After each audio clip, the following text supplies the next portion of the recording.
Kia ora kanihi. Tēnā koutou, tēnā koutou, tēnā koutou katoa, ko Peter Berg ahu.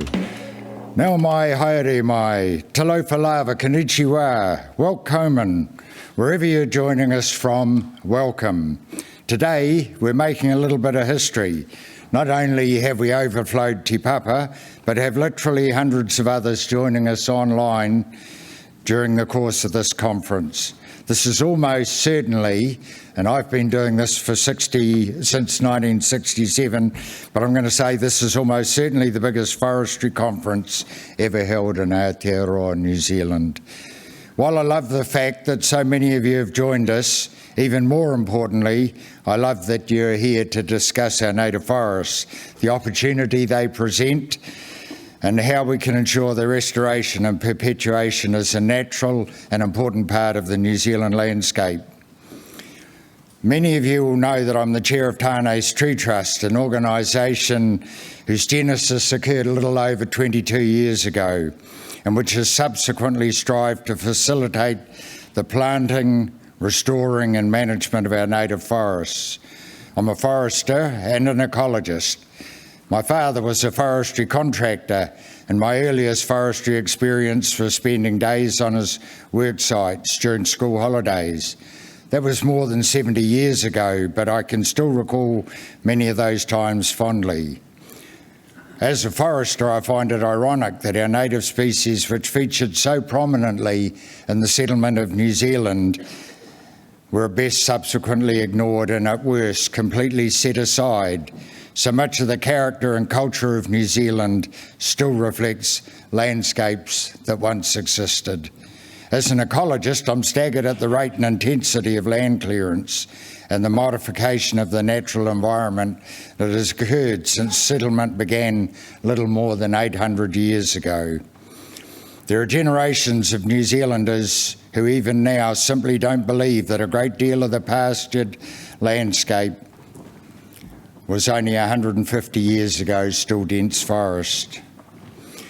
In fact, early European settlers believed clearing forest was virtuous and proper up until the late 19th century, when suddenly it became apparent the wood supplies were not sustainable. Little more than 100 years ago, we set about planting the great working plantations that have served us so well since, and will continue to do so for a long time to come. New Zealand has amongst the highest per capita wood and wood product consumption in the world, so good supplies are essential. But there are still many folk who believe that those exotic forests lack the soul of our native forests. More than 20 years ago, Tānei's Tree Trust held our first conference on native forests. We were looking for direction on where work was required. 10 years later, our second conference considered the impediments to progress, what work was underway and where else effort was required.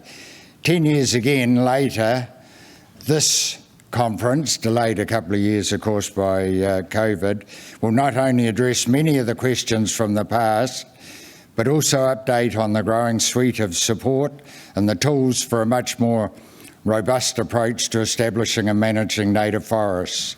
Speakers will look again at what will help project this effort forward, the tools that are becoming available, dispel some of the myths and mythology around the use and productivity of our native trees, and hopefully set us up for a better future. We've had a lot of support, both with our day-to-day work, but also specifically with this conference. And I really want to thank each of the sponsors hugely for that support. They're listed on the back of your program, and you will hear much more as the conference proceeds. But they've already exhibited their support for native forests, and if you need help, they're the folk to turn to.